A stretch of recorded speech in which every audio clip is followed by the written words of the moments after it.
పెద్దపల్లి జిల్లా Godavarikhani GM colony వద్ద సింగరేణి అధికారుల సంఘం చేపట్టిన రిలే నిరాహార దీక్ష 7వ రోజుకు చేరుకుంది. తమ న్యాయమైన డిమాండ్లను ప్రభుత్వం సింగరేణి యాజమాన్యం వెంటనే పరిష్కరించాలని కోరుతూ కొనసాగుతున్న ఈ దీక్షకు జనసేన పార్టీ తెలంగాణ ప్రచార కార్యదర్శి ముగలి రేకులు ఆర్కే సాగర్ సంఘీభావం ప్రకటించారు. దీక్ష శిబిరాన్ని సందర్శించిన ఆర్కే సాగర్ అధికారుల సమస్యలను తెలుసుకుని వారి న్యాయమైన డిమాండ్లను ప్రభుత్వం నిర్లక్ష్యం చేయకుండా తక్షణమే పరిష్కరించాలని కోరారు. ఈ సందర్భంగా ఆయన మాట్లాడుతూ సింగరేణి కేవలం బొగ్గు ఉత్పత్తి చేసే సంస్థ మాత్రమే కాదని లక్షలాది కుటుంబాల జీవనాధారమని అన్నారు. సంస్థ అభివృద్ధిలో కార్మికులతో పాటు అధికారులు కూడా కీలక పాత్ర పోషిస్తున్నారని, అలాంటి అధికారులు తమ సమస్యల పరిష్కారం కోసం ఉద్యమ బాట పట్టడం ఆందోళనకరమని పేర్కొన్నారు. ప్రతి బొగ్గు పెళ్లల్లో సింగరేణి కార్మికుడి చెమట, గుండె చప్పుడు దాగి ఉంది. దేశానికి వెలుతురు అందించడంలో సింగరేణి సేవలు అమూల్యమైనవి. సమస్యలను మరింత జటిలం చేయకుండా చర్చల ద్వారానే పరిష్కారం కనుగొనాలి. కూలగొట్టే కార్యక్రమాలు కాదు, కట్టడాలపై దృష్టి పెట్టాలి అని ప్రభుత్వానికి సూచించారు. రామగుండం ప్రాంతం ఉద్యమాల పురిటిగడ్డగా చరిత్రలో నిలిచిందని, కార్మిక హక్కుల పోరాటాల్లో ఈ ప్రాంతానికి ప్రత్యేక స్థానం ఉందన్నారు. ఇక్కడ ఉద్యోగులు, అధికారులు ఉద్యమం చేపట్టే పరిస్థితి రావడం వెనుక ఉన్న కారణాలను ప్రభుత్వం సీరియస్ గా పరిగణించాలని సూచించారు. సింగరేణి కార్మికులు ప్రభుత్వ ఏర్పాట్లో కీలక పాత్ర పోషించారని, వారి ఆకాంక్షలను నెరవేర్చాలసిన బాధ్యత ప్రభుత్వంపై ఉందన్నారు. అధికారుల డిమాండ్లు పెండింగ్ లో కొనసాగితే సంస్థలో అసంతృప్తి పెరిగే ప్రమాదం ఉందని హెచ్చరించారు. రిలే నిరాహార దీక్ష పెన్ డౌన్ ఉద్యమంగా మారితే సింగరేణి పరిపాలన, ఉత్పత్తి, నిర్వహణపై ప్రతికూల ప్రభావం పడే అవకాశం ఉందన్నారు. తాను రాజకీయ నాయకుడిగా కాకుండా సింగరేణి కార్మికుడి బిడ్డగా ఈ ఉద్యమానికి మద్దతు తెలుపుతున్నానని స్పష్టం చేశారు. కార్మికులు, అధికారులు సంస్థకు 2 కళ్లు లాంటి వారని, ప్రభుత్వం యాజమాన్యం వెంటనే అధికారుల సంఘం ప్రతినిధులతో చర్చలు జరిపి న్యాయమైన డిమాండ్లను పరిష్కరించాలని విజ్ఞప్తి చేశారు. ఈ కార్యక్రమంలో సింగరేణి అధికారుల సంఘం నాయకులు దేటి చంద్రమౌళి, రావుల దామోదర్, డాక్టర్ సందీప్, బైరి రాజు, హేమంత్, రాజేశ్వరరావు, సద్దాం హుసేన్ తో పాటు అధికారులు, ఉద్యోగులు, జనసేన పార్టీ నాయకులు రావుల మధు, బేతి మహేందర్, రాజిరెడ్డి, హరీష్, రసూరి హరి, జనార్దన్, అరవింద్, రమేష్, మాయా, రమేష్, తగరపు శ్రీనివాస్, కాసరాజు, మంతని శ్రావణ్, రాజేంద్ర ప్రసాద్, ఉదయ్ రెడ్డి, విశ్వజ్ఞ, అశ్రిత్, రాజశేఖర్, బషీర్, బూస శ్రీనివాస్, నేకల సంతోష్, వీర మహిళలు మనిత, మంగ, లావణ్య తదితరులు పాల్గొని ఉద్యమానికి సంఘీభావం తెలిపారు.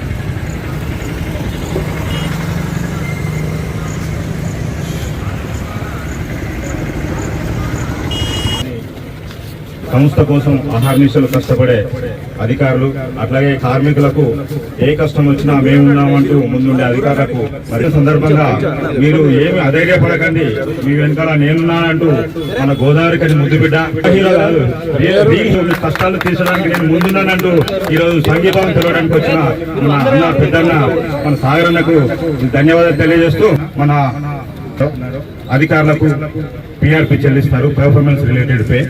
గత 2 సంవత్సరాలుగా సిద్ధంగా ఉన్నది అక్కడ.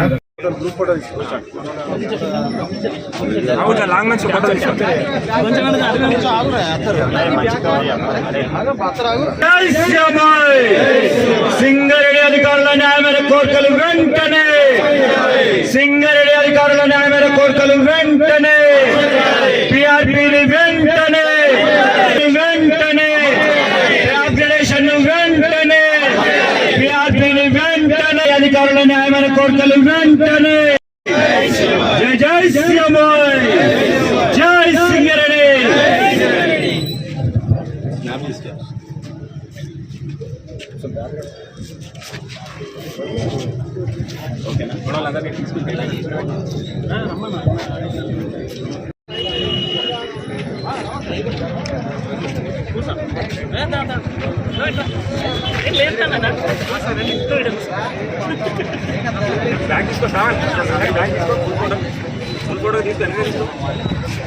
ఫస్ట్ ఇక్కడికి వచ్చి నేను ఇక్కడ ఉన్న సమాచారం సేకరించి అసలు ఏం జరుగుతుంది, నాలో ఒక ఎమోషన్ ఉంటుంది, సింగరేణి ఎమోషన్. అంతేకాదు దాంతో పాటు ఒక నిక్కచ్చైన సమాచారం నాకు కావాలి.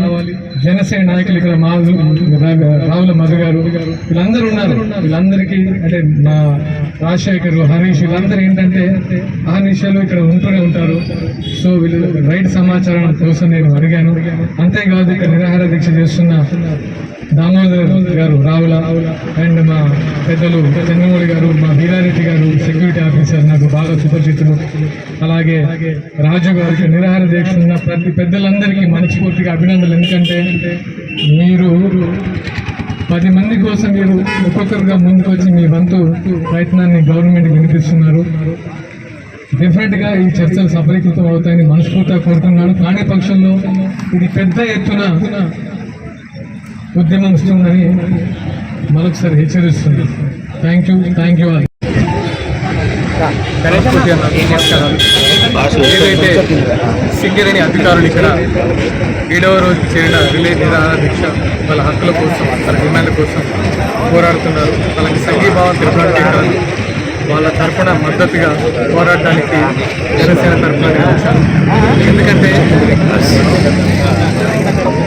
ఉద్యమ టైంలో, తెలంగాణ ఉద్యమ టైంలో సింగరేణి ఉద్యోగుల పాత్ర, సింగరేణి అధికారుల పాత్ర మరవలేదు, అందరికీ తెలుసు. ఎందుకంటే 1 నెల రోజుల పైగా సమ్మె, అంతేకాకుండా ఒక రోజు వేతనం చెల్లించి ఉద్యమం తారాస్థాయికి చేరడానికి ప్రథమ పాత్ర పోషించిన ఘనత సింగరేణి ఉద్యోగుల్ని మాత్రమే ఆయనకి సగర్వంగా తెలియజేస్తున్నాను. అయినా సింగరేణి ఉద్యోగుల్ని, అధికారులను ఇలా రోడ్డు మీద నిలబెట్టి సమ్మెలు చేయించే దిశగా చేస్తున్న ప్రభుత్వాలు ఒక్కసారి పునరాలోచించుకోవాలి. వాళ్ళు అడిగిన డిమాండ్లు చాలా simple. PRP and pay upgradation, ఇవి చాలా సింపుల్. ఇవి ఆల్రెడీ డిమాండ్స్ 2017లో నుంచి ఇప్పటి వరకు పే అప్గ్రేడేషన్ కాలేదు. 2023 నుంచి పిఆర్పి అమలు కాలేదు. అంటే వీళ్ళకి ఏంటంటే వీళ్ళు అడగలే అనుకుంటున్నారా, లేదా తరఫున ఎవరు లేరు అనుకుంటున్నారో తెలియదు. కానీ ప్రభుత్వాలు ఇంత నిర్లక్ష్యంగా గురి చేయకూడదు. ఎందుకంటే అధికారులు కార్మికుల సేఫ్టీ గురించి, కార్మికుల అరడ గురించి, కార్మికుల దాని గురించి అహర్నిశలు శ్రమిస్తారు. అలాగే కార్మికుల వేతనాలు జూలై మాసంలో 12th వేజ్ బోర్డు, 12వ వేజ్ బోర్డు వాళ్ళకి రావాలి. దాని గురించి ఒక కమిటీ లేదు. కార్యుని నియామకాలు, దాని గురించి అసలు మూసే లేదు. అంతేకాదు స్వంతింటి కళ, ఇప్పుడు ప్రభుత్వం ఏర్పాటు చేసేటప్పుడు ఉద్యోగ సమయంలో పక్కా కార్మికులకి, సింగరేణి కార్మికులకి స్వంతింటి కళ అన్నారు. 1,20,000 మంది ఉన్న కార్మికుల సంఖ్య 40,000 మందికి చేరింది. ఇప్పుడున్న సిచ్యువేషన్లో ఆ 40,000 మంది కూడా స్వంతింటి కళ సహకారం లేదు. ఒక రిటైర్డ్ ఉద్యోగ పరిస్థితి ఎలా ఉందంటే సింగరేణి కార్మికుల్లో అనారోగ్యంతో, ఇప్పుడు అంటే బొగ్గు పీల్చి అండర్గ్రౌండ్లో పనిచేసి ఒళ్ళు హూనం చేసుకున్న రిటైర్డ్ కార్మికుడి పరిస్థితి ఎంత అధ్వానంగా ఉంటుందంటే సరైన వైద్య సాయిపాదం కూడా అందించట్లేదు. ఇది ఎన్నిసార్లు చెప్తారు వాళ్ళు? అంటే ఆత్మాభిమానం ఉంది కాబట్టి చంపుకొని వదిలేసుకున్నారు. కానీ అది మీరు ఆలోచించాలి, ప్రభుత్వం ఆలోచించాలి, మీన్స్ గవర్నమెంట్తో పాటు సంస్థ కూడా ఆలోచించాలి. ఎంత కష్టం పడుతున్నారో మీకు తప్ప ఇంకెవరు తెలియదు. అలాంటిది ఇప్పుడు మారుపేర్ల వివాదం, వాళ్ళు ఎప్పటి నుంచో ఎన్నో సంవత్సరాల నుంచి ఫైట్ చేస్తున్నారు. వాళ్ళ గురించి తూతూ మంత్రంగా ఇస్తున్నారు. ఇక్కడికి వచ్చి ఫోటోలు దిగుతారు, క్యాబులు పెట్టుకుంటారు, అది చేస్తారు, ఇది చేస్తారు. సంఘీభావం వద్దు మాకు. నేను చెప్తున్నాం కదా, మేము ఇక్కడ పుట్టి పెరిగిన వాళ్ళం. మా ప్రతి బొగ్గు పేరులో మా గుండె చెప్పు ఉంటుంది, ప్రతి హెల్మెట్లో మా పోరాటం ఉంటుంది, మా బ్యాటరీ లైట్లో మా శ్వాస ఉంటుంది. అంటే మాకు ఒక ఎమోషన్ సింగరేణి అనేది. ఇంతమంది సింగరేణి అధికారుల తరపున ఒక తమ్ముడిగా వీళ్ళ కోసం నేను వచ్చాను. ఒక జనసేన నాయకుడి కంటే ఒక తమ్ముడిగా వీళ్ళకి వచ్చి మద్దతు తెలుస్తున్నాను. దయచేసి వాళ్ళ డిమాండ్లు పరిష్కరించి, వాళ్ళ డిమాండ్లు ఏమున్నాయో చాలా చిన్న డిమాండ్లు, అది లాజికల్గా ఉన్నాయి, పెద్ద కృతమ్మ కోరికలు కాదు. వాళ్ళ డిమాండ్ని పరిష్కరించి ప్రభుత్వాన్ని నిలబెట్టుకోవాల్సిందిగా కోరుతున్నాను. ఎందుకంటే సింగరేణి గడ్డ ఎలాంటిదంటే ఉద్యమాలు గుడిపోసుకోవాలన్నా, గవర్నమెంట్లు బాంబుకోవాలన్నా, గవర్నమెంట్ పడిపోవాలన్నా, తలకిందులు అవ్వాలన్నా ఇక్కడ నుంచే స్టార్ట్ ఉంది. అంత ఆగిపట్టున్న ప్రాంతం, అంత రెవల్యూషన్ గడ్డ ఇది. అలాంటి గడ్డలో మీరు నిర్లక్ష్యం వద్దని మరొకసారి తెలియజేస్తున్నాను. రానున్న రోజుల్లో వీళ్ళకి అండగా అండ్ పవన్ కళ్యాణ్ గారికి ఈ ఏదైతే ఇక్కడ వీళ్ళ డిమాండ్స్ కానీ వీళ్ళకున్న ఇబ్బందులు కానీ తెలియజేస్తానని మనస్ఫూర్తిగా నేను తెలియజేస్తున్నాను. వీళ్ళకెప్పుడు సింగరేణి కార్మికుల గురించి అండగా ఉండడానికి ఒక సింగరేణి బిడ్డగా నేను ఎప్పుడు ఉంటాను. ఎందుకంటే అండగా కంటే అది నా బాధ్యత. ఏదో నా వచ్చి ఇక్కడ ఫోటోలు దిగడానికో మాట్లాడడానికో రాలేదు. అదే నేను అలా కష్టం చూస్తామండి. నేను రోజు ఒక అండర్ గ్రౌండ్లో ఒక కార్మికుడికి వెళ్తే ఇంట్లో వాళ్ళు ఎంత మనోవేదనకు గురవుతాడు, వస్తాడా తిరిగి రాడా అని పూజలు చేసుకుంటూ ఇంట్లో వాళ్ళు గడిపిన కుటుంబాలను చూశాను. అండర్ గ్రౌండ్లో చనిపోయిన అధికారులను చూశాను, కార్మికులను చూశాను. ఎన్నో సంవత్సరాలు 20 సంవత్సరాలుగా ఆ ఎమోషన్ తెలుసు, గడ్డకున్న ప్రాముఖ్యత తెలుసు. సింగరేణి కార్మికులు నేను ఎలా పోల్స్తానంటే భారతదేశంలో ఒక జవాను, అంటే దేశం కోసం రక్షించే జవాన్ని ఎలా పోలుస్తానో, వెలుతురు అందించడం కోసం దేశానికి చీకట్లో అంటే తన ప్రాణత్యాగానికైనా సిద్ధపడి లోపలికి వెళ్ళి వస్తూ ఉంటారు. అలాంటి వాళ్ళని మీరు నిర్లక్ష్యం చేయొద్దు. దయచేసి ప్రభుత్వాలు గమనించాలి. ఎందుకంటే వాళ్ళ డిమాండ్లు అంగీకరించేంత వరకు వాళ్ళు పోరాడుతూనే ఉంటారు. ఇప్పటి వరకు నామమాత్రం అనుకోవద్దు. 13వ తారీఖు నుంచి వాళ్ళు పెన్ డౌన్ చేయబోతున్నారు. అంత దూరం తీసుకురావద్దు. ఇది దయచేసి మీడియా మిత్రులు చెప్తున్నారు. మీరు అందరూ కార్మిక క్షేత్రంలో పెరిగిన వాళ్ళు కాబట్టి ఈ న్యూస్ని కొంచెం అధికారులకు కానీ అంటే సెంట్రల్ వరకు తీసుకెళ్ళలాగా మీరు కొంచెం దానికి ఆ బాధ్యత మీకుంది. ఆ బాధ్యతను మీరు నిలబెట్టాలని మనస్ఫూర్తిగా కోరుకుంటున్నాను. మీ అందరికీ మరొకసారి ధన్యవాదాలు తెలియజేస్తున్నాను. జై తెలంగాణ.